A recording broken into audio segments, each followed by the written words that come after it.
بسم الله الرحمن الرحيم نحمده ونصلي ونسلم على رسوله الكريم أما بعد فأعوذ بالله من الشيطان الرجيم بسم الله الرحمن الرحيم وأما بنعمة ربك فحدث وقال رسول الله صلى الله عليه وسلم الدين والنصيحة صدق الله وصدق رسوله النبي الكريم اللهم صل على سيدنا ومولانا محمد وعلى آل سيدنا ومولانا محمد وبارك وسلم۔ اللہ رب العزت کا بہت بڑا کرم اور احسان ہے کہ دین کی بات سننے کی نسبت سے ہم سب یہاں پر جمع ہیں، اور تقریباً ہر ہفتے کے دن کوشش ہوتی ہے کہ آپ ساتھیوں سے اس وقت میں خصوصی طور پر مجلس ہو جائے، بات چیت ہو جائے۔ اللہ تعالیٰ آپ سب کی اس حاضری کو، اس بیٹھنے کو، سننے اور سنانے کو اپنی بارگاہ عالیہ میں قبول فرمائے،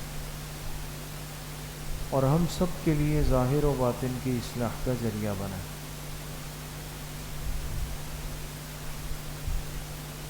انسان کو اپنے بڑے مقام اور منصب کو پانے کے لیے بڑی محنتوں سے گزرنا پڑتا ہے۔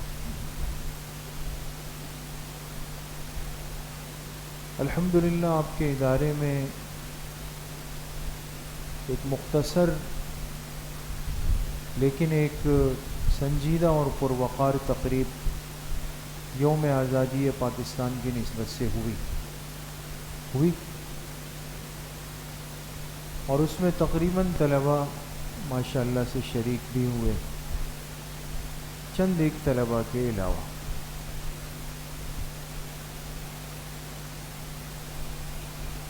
بعض دفعہ ذہن میں یہ بات آتی ہے کہ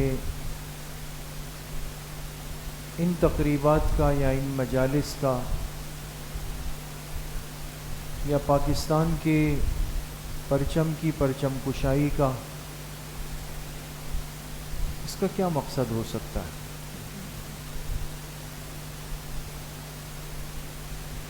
تو بالکل سیدھی اور آسان سی بات ہے کہ انسان اپنی اس تاریخ کو ضرور یاد رکھتا ہے جس تاریخ کے ساتھ انسان کی عزت وابستہ ہو۔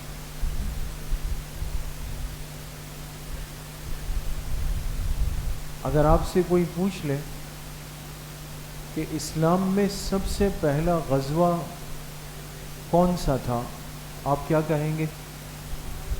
غزوہ بدر، یہی جواب دیں گے۔ غزوہ بدر کو اس امت کے سنجیدہ اور اہل علم طبقے نے، ہر درد دل رکھنے والے طبقے نے یاد رکھا ہے۔ اس کی وجہ یہ ہے کہ بدر اسلامی تاریخ کا وہ معرکہ ہے جس سے اس دین کو عزت ملی، اور ایک چھوٹی سی جماعت ایک بڑی جماعت پر غالب آئی، جس میں اللہ کے فرشتے نصرت کو اترے، جس میں پہلی دفعہ عالم کفر کو پیغام گیا کہ آخری پیغمبر کی تربیت اور محنت سے بننے والی جماعت صحابہ اکرام وہ قربانی دینے والے وفادار لوگ۔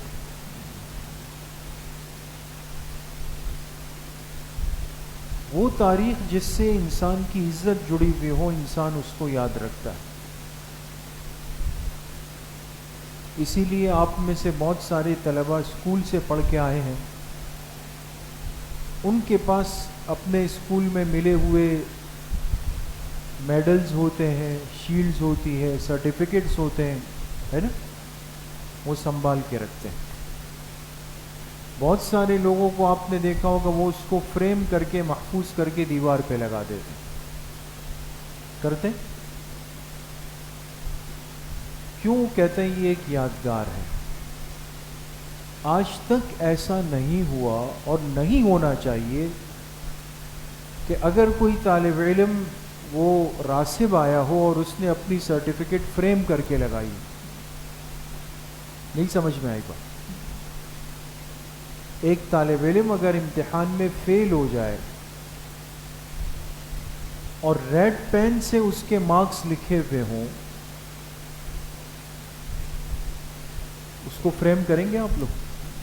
جی, اس کو فریم نہیں کریں گے, اس کو 10 چادروں کے اندر چھپائیں گے. لیکن جس سرٹیفکیٹ پر لکھا ہو بریلینٹ, ایکسیلنٹ, سٹارز بنے ہوئے ہوں, تو آپ اس کو کوٹنگ کر کے فریم کر کے اس کو ڈرائنگ روم میں لگائیں گے, تاکہ آنے والے مہمان کو بھی پتہ چلے کہ اس گھر کے بچے کتنے قابل ہیں. میری بات کچھ پلے پڑ رہی ہے دوستو؟ سمجھ میں آ رہی ہے؟ تو آج انسانی ذہن ہے نا, ہر آدمی اتنا فارغ ہو چکا ہے. حقیقتاً ظاہر کے اعتبار سے اگر کوئی مجھ سے پوچھے تو میں کہوں گا میں بہت مصروف ہوں, بہت زیادہ, ٹائم ہی نہیں ہے, مصروف ہوں. لیکن فراغت کا یہ عالم ہے کہ صبح سے لے کر رات تک ہر ایک کو دھو کے صاف کروں گا. دھو کے صاف کرنا جانتے ہیں نا؟ یعنی اتنی غیبتیں اس کی کروں گا, اتنی باتیں بناؤں گا, اتنی باتیں کروں گا کہ جب رات کو میری زبان رکے گی تو وہ دھل کر بالکل طاہر و مطہر ہو کے پاک ہو چکا ہوگا. یہ ہے دھو کے صاف کرنا.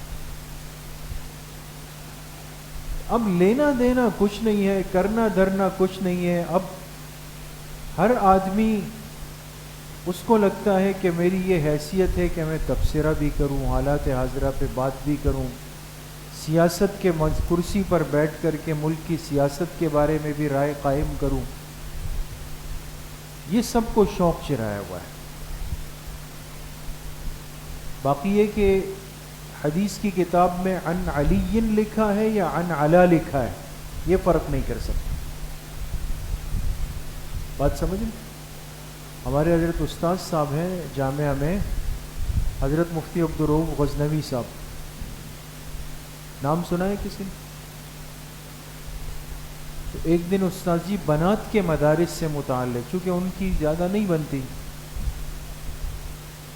تو وہ فرمانے لگے کہ مجھے ایک مدرسے والے بہت سخت اصرار کر کے لے گئے, اصرار سواد کے ساتھ, کہ جی ہم نے اپنی بچیوں پر بنات پہ بڑی محنت کی, آپ کو نیا لگے گا, کچھ آپ کو نیا لگے گا, یعنی ایسا نہیں ہے کہ ٹائم پاسنگ ہو رہی ہے. تو لہٰذا آپ آ کے ان کا جائزہ لیں تاکہ بچیوں کی حوصلہ افزائی ہو اور ہمارا دل بھی بڑا ہو جائے. استاد جی فرمانے لگے کہ میں مزاج نہیں ہے بنات کے مدارس جانے کا یا بیان کرنے کا یا ان کا, لیکن ان کا اصرار تھا. اور پھر وہ یہ بھی کہتے تھے کہ بھئی آپ کو کچھ نیا لگے گا, یعنی ہم نے اتنی محنت کی. چلے گئے, مشکات کا امتحان تھا, تو استاد جی فرمانے لگے میں پردے کے اس طرف, بنات اس طرف. ایسا ہی ہوگا نا, بنات میں تو پردہ تو ہوگا بیچ میں, یا نہیں ہوگا؟ ہوگا نا, پردہ تو ہوگا. اب بنات پردے کے اس طرف, استاد جی اس طرف. تو میں نے مشکات کی عبارت کھولی اور میں نے جو طالبات آئی تھی, میں نے کہا جی عبارت پڑھیں, حدیث نمبر فلاں شروع کریں. اس نے جب شروع کیا تو بڑا عن علا, عن, آپ میں سے اولیٰ کے طلبہ بھی ہیں, وہ جانتے ہیں کہ عن بھی حروف جار میں سے ہے اور علا بھی. 2 حروف جار ایک وقت میں جمع, یہ کیسے ہوا بھائی؟ عن علا, مشکات میں عن علا کہاں لکھا ہوا ہے؟ استاد جی فرمانے لگے میں بڑا پریشان ہوا جب میں نے دیکھا تو لکھا ہوا تھا عن علی رضی اللہ عنہ. تو عن علی کو کیا پڑھ رہی تھی؟ یہ نیا تھا وہاں پہ. اب سمجھ میں آیا؟ یہ کچھ نیا تھا وہاں پہ. تو خیر یہ تو ایک بات تھی, ایک واقعہ تھا جو ذکر کیا. لیکن اب ربط جوڑوں گا یہاں سے کہ آج ہماری جو اپنی حالت ہے نا, تو ہم عبارت پڑھنے پہ آئے تو پڑھیں گے عن علا, لیکن جب تبصرے ہو، کیڑے نکالنا ہو، باتیں کرنا ہو، کہیں گے یہ کیا ہو رہا ہے، یہ کیا جھنڈے اوپر نیچے کر رہے ہیں. کام مشکل ہے، کیڑے نکالنا آسان ہے. یہ کیا؟ حضرت مفتی اعظم پاکستان مفتی رفیع عثمانی صاحب نور اللہ مرقدہ وہ فرمانے لگے کہ کیونکہ ان حضرات کے ہاں تو آپ جانتے ہیں دارالعلوم کراچی میں یوم آزادی کی بڑی ایک منظم اور بھرپور تقریب ہوتی ہے اور شروع سے ہوتی ہے. پاکستان کے چند مدارس ایسے ہیں، چند، کہ جن میں بہت شروع سے تقسیم کے وقت سے ہی تقریب کا انعقاد ہوتا ہے. پہلے ہم بھی سب اسی طرح ہوتے ہیں نا کہ یہ کیا ہو رہا ہے، وہ کیا ہو رہا ہے، وہ کیا ہو رہا ہے. ہر ایک کو لگتا ہے کہ یہ 30 مار خان میں ہوں. ان حضرات کے ہاں تو بڑی منظم تقریب ہوتی ہے، سلسلہ ہوتا ہے، پرچم کشائی کرتے ہیں، تحریک پاکستان کو بیان کرتے ہیں. اور مفتی اعظم پاکستان رحمۃ اللہ علیہ فرمایا کرتے تھے کہ میں ان لوگوں میں سے ہوں جنہوں نے پاکستان کو خود بنتے ہوئے دیکھا ہے. مفتی رفیع عثمانی صاحب رحمۃ اللہ علیہ پر. اور پھر فرماتے تھے میں ان میں سے ہوں جنہوں نے ہندوستان میں پاکستان کے حق میں نکلنے والے جلوسوں میں ہم نے شرکت بھی کی. ابھی خیر وقت نہیں ہے ورنہ ان کی بڑی دلچسپ بات ہے. فرمانے لگے کہ ہم نے پرچم کشائی کی اور مسجد کے مینار کے ساتھ پرچم لگا دیا. مسجد کا مینار ہے نا، اس کے ساتھ پاکستان کا پرچم لگا دیا. تو مجھے ایک عالم نے کہا کہ حضرت آپ لوگ پرچم کشائی تو کریں لیکن یہ مینار کے ساتھ ذرا عجیب سا نہیں لگ رہا؟ یہ مسجد کا مینار ہے اور اس کے ساتھ پاکستان کا جھنڈا ہے، لوگ کہیں گے کہ یہ کیا ہے، یہ کیا ہے. یعنی مینار کے ساتھ نہیں ہونا چاہیے. تو حضرت فرماتے ہیں کہ میں نے ان سے کہا کہ وجہ یہ ہے کہ جس مسجد میں میں بیٹھ کر نماز پڑھتا ہوں اور اپنے طلباء کو پڑھاتا ہوں اس مسجد میں اتنی آزادی اسی پرچم کی برکت سے ہمیں ملی. اگر یہ پاکستان نہیں ہوتا نا دوستو، یہ ہم جو آپس میں آج یہ گپ شپ اور اتنی ساری باتیں کھل کے کر رہے ہیں، یہ کچھ بھی نہیں ہو سکتا. چاہے آپ عرب چلے جائیں، چاہے آپ عجم چلے جائیں، جو راحتیں اور جو سہولیات دین کے ہر طبقے کے لیے آپ لے لیں. میں یہ نہیں کہتا ہوں کہ صرف مدارس کے لیے، چاہے ہمارے تبلیغ والے حضرات ہو، خانقاہوں والے ہو، علماء ہو، خطبہ ہو، مصنفین ہو یا اہل مدارس و مکاتب ہو، سب کو جو آزادی فکری طور پر، ذہنی طور پر اس خطے میں ملی ہے وہ عرب میں بھی نہیں. عرب میں تو بہت سختی ہیں. ہم ازبکستان گئے جو علم حدیث کا مرکز رہا ہے. یہ آپ کے جو دورے کے طلبہ ہیں جو صحاح ستہ پڑھ رہے ہیں، صحیح بخاری، مسلم، آگے اس کے بعد کون سی ہے؟ ابو داؤد، اس کے بعد نسائی، اس کے بعد ترمذی، اس کے بعد ابن ماجہ. یہ ترتیب ہے دوستو. پتہ ہے آپ لوگ حدیث کی جو 6 بڑی کتابیں ہیں صحاح ستہ، اس کی صحت کی ترتیب بھی یہ ہے دوستو. دیکھیں ایک مجلس میں اتنی کام کی باتیں آپ کو مل گئی. دورے میں استاذ آپ کو بتاتے، میں آج بتا رہا ہوں، اولا والوں کو بھی بتا رہا ہوں. شکر ادا کرنا چاہیے نا. تو صحاح ستہ میں اول نمبر پہ کیا ہے؟ صحیح بخاری. نمبر 2 صحیح مسلم. نمبر 3 سنن ابی داؤد. نمبر 4 سنن نسائی. نمبر 5 سنن ترمذی. نمبر 6 سنن ابن ماجہ. بات سمجھ گئے؟ یہ صحاح ستہ ہے. آپ حیران ہوں گے کہ امام بخاری رحمۃ اللہ علیہ، امام ابو داؤد رحمۃ اللہ علیہ، امام ترمذی رحمۃ اللہ علیہ، امام نسائی رحمۃ اللہ علیہ، یہ 4 صحائے ستہ کے بڑے امام ازبکستان میں آرام کر رہے ہیں، ان کی قبریں وہاں ہیں۔ صحیح مسلم کے جو مصنف ہیں وہ نیشاپور میں، وہ ایران افغانستان کے مابین۔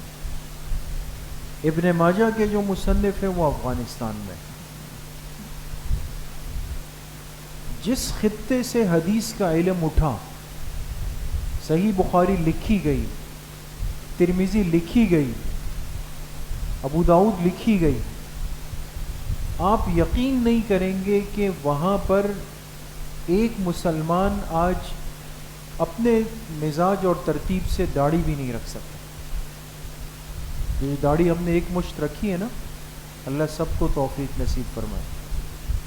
ہم وہاں کے تاشقند کے سب سے بڑے مدرسے میں گئے، تاشقند کے، وہاں کے مفتی اعظم ازبکستان تھے، ان کا نام تھا مفتی عبدالحی صاحب، بڑے صاحب علم بھی تھے اور انتہائی متواضع، ایک مضبوط عالم۔ اب سر پہ وہ جو عمامہ ہوتا ہے وہ سب کچھ تھا، داڑھی نہیں تھی حضرت کی، بالکل بھی نہیں۔ خیر وہاں مدرسے گئے، وہاں جو ان کی درسگاہیں تھی وہاں ہمارے ساتھ ایک عالم تھے، ان کا قرات پر بیان بھی ہوا، سب چیزیں ہوئی۔ بات چلی داڑھی سے متعلق کہ بھئی اب تو آپ لوگ آزاد ہیں، ان کو آزاد ریاستیں کہتے ہیں نا، ازبکستان، قازقستان، تاجکستان، آذربائیجان، یہ سب، اب آپ لوگ کیوں داڑھی نہیں رکھتے؟ تو انہوں نے کہا کہ آزاد تو ہم ہوئے رشیا سے، روس سے، لیکن ان کی جو ایک نظریں ہیں اور سرچنگ ہے وہ بھرپور ہم پر ہے، ان کے لوگ ہم پر نظر رکھتے ہیں، اور انہوں نے ایک ترتیب بنا دی کہ اگر ان آزاد ریاستوں میں کوئی داڑھی رکھنا چاہتا ہے اور اس کی داڑھی آ گئی تو پھر سال کے اعتبار سے اس داڑھی کی کیفیت میں فرق آئے گا۔ آپ اس سے اندازہ لگائیں، یعنی 20 سال کا نوجوان داڑھی رکھتا ہے تو اس کی ایک حد ہے کہ اتنے انچ ہو، 30 سال، 40 سال، بات سمجھ گئے دوستوں؟ پوری داڑھی رکھنے کی اجازت ازبکستان میں ملتی ہے جب عمر ہو جائے 7 سال، ایک مشت۔ یہ میں ایک ہوائی باتیں نہیں کر رہا ہوں یا جذباتی باتیں، یہ وہاں کے مفتی اعظم صاحب فرماتے۔ 60 سال کی عمر ہو گئی یعنی بڑھاپے کی نا، تو کہا گیا اب آپ لوگ سنت عمر میں آ گئے، اب آپ ایک مشت داڑھی رکھیں، اس سے پہلے نہیں۔ کیا خیال ہے دوستو؟ اگر یہاں پر ایسا ہوتا کہ اتنے اتنے انچ داڑھی رکھ سکتے ہیں، پھر تو سارا دن یہی ہوتا کہ نائی کی دکان میں جاتے، وہ کہتے پہلے ادھر آئیں، داڑھی کا انچ ناپنا ہے ہمیں، کتنے انچ ہے۔ حضور علیہ الصلوۃ والسلام کی ایک مبارک سنت کتنی بڑی قیمتی ہے دوست، کتنی طاقت رکھتی ہے۔ آج تک الحمدللہ کبھی ایسا نہیں ہوا کہ اس ملک میں داڑھی کے اعتبار سے کسی پر زور زبردستی ہوئی۔ یہ تو ہم لوگوں کو چونکہ مفت میں مل گئی نا تو لوگ قدر نہیں کرتے، جا کے روز شیو بناتے۔ پاکستان بہت بڑی نعمت ہے، یہ خطہ بہت بڑی نعمت ہے، اور میں ایک جملہ آپ کو آج دے رہا ہوں کہ یہ خطہ دنیا داروں سے زیادہ اہل دین کے لیے بہت بڑی نعمت ہے۔ دنیا کمانے والے تو ہر جگہ پر ہے نا، ارے بھائی جو سٹاپ پہ کھڑا ہو کے، روڈ پہ بیٹھ کے، مارکیٹوں میں کھڑے ہو کر بیچارہ اگر بھیک مانگ رہا ہے، یہ بھی تو دنیا لے رہا ہے نا، یہ تو آپ کو ہر جگہ ملے گا۔ لیکن دین کے ایسے حلقے، ایسی ترتیبیں، ایسی جماعتیں، ایسا کام، ایسے اہل علم، وہ آپ کو کہیں نہیں ملیں گے دوست۔ تو پاکستان نعمت ہے یا نہیں ہے دوست؟ ہاں، اور قرآن کہتا ہے وَأَمَّا بِنِعْمَةِ رَبِّكَ، اگر اللہ نے تم پر انعام کیا ہے تو تم پر حق ہے کہ تم اس کا اظہار کرو، اس کو بیان کرو۔ بات سمجھ گئے؟ تو ادھر ادھر کی باتوں سے اپنے آپ کو ہم پریشان نہیں کریں گے. ہم اس ملک کو، اس خطے کو، اس سرزمین کو اپنے لیے بہت بڑی نعمت سمجھتے ہیں، اور اس نعمت کے لیے بطور شکر جو جائز طریقہ ہوگا اور اس سے محبت کے اظہار کا جو سنجیدہ انداز ہوگا اس پہ ہم عمل کریں گے، اور یہ اس کی ایک شکل ہے. بات سمجھ گئے؟ تو اس لیے کسی کی باتوں سے اور اعتراضات سے اپنے آپ کو پریشان نہ کریں. پاکستان ہمارا فخر بھی ہے، پاکستان ہمارا تعارف بھی ہے، پاکستان پوری دنیا میں ہمارے لیے ایک پہچان بھی ہے. اللہ پاک ہم سب کی، ہماری نسلوں کی اور ہمارے اس پیارے اسلامی ملک کی تا قیامت حفاظت فرمائیں. وآخر دعوانا ان الحمدللہ رب العالمین. وقت کم ہے، تھوڑے سے ختم اور ذکر کر کے دعا کرتے ہیں. باقی انشاءاللہ عصر میں امید کرتا ہوں آپ حضرات تشریف لائیں گے، جیسے ہر اتوار ہفتے کو تشریف لے آتے ہیں، ہے نا؟ بسم اللہ الرحمن الرحیم. الحمدللہ الذی لم یتخذ ولدا ولم یکن له شریک فی الملک ولم یکن له ولی من الذل وکبرہ تکبیرا. ساتھی ایک مرتبہ درود شریف پڑھ لیں. اللہم صلی علی. ایک مرتبہ سورہ فاتحہ پڑھ لیں. بسم اللہ الرحمن الرحیم. الحمدللہ.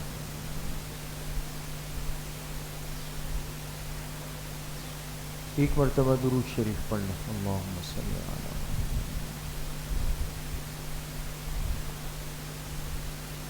7 مرتبہ پڑھیں. اللہم یا قاضی الحاجات، اللہم یا قاضی الحاجات. 7 مرتبہ پڑھیں. اللہم یا شافی الامراض، اللہم یا شافی الامراض. 7 مرتبہ پڑھیں. اللہم یا ارحم الراحمین، اللہم یا ارحم الراحمین. 3 مرتبہ پڑھیں. حسبنا اللہ و نعم الوکیل، حسبنا اللہ و نعم الوکیل. 1 مرتبہ درود شریف پڑھ لیں. اللہم صلی علی. 3 مرتبہ پڑھیں. لا حول ولا قوة الا باللہ، لا حول ولا قوة الا باللہ. 1 مرتبہ درود شریف پڑھ لیں. اللہم صلی علی. 3 مرتبہ پڑھیں. الا بذکر اللہ تطمئن القلوب، الا بذکر اللہ تطمئن القلوب. 1 مرتبہ درود شریف پڑھ لیں. اللہم صلی علی. تمام ساتھی اپنی آنکھیں بند کر لیں، سروں کو جھکا دیں، دلوں کی طرف متوجہ ہو جائیں، دلوں کو اللہ پاک کی طرف یکسو کر لیں اور تصور کریں اللہ کی بارگاہ سے انوارات، فیوزات، تجلیات اتر رہے ہیں اور میرے دل کے اندر سما رہے ہیں، اور میرا دل کہہ رہا ہے اللہ اللہ اللہ.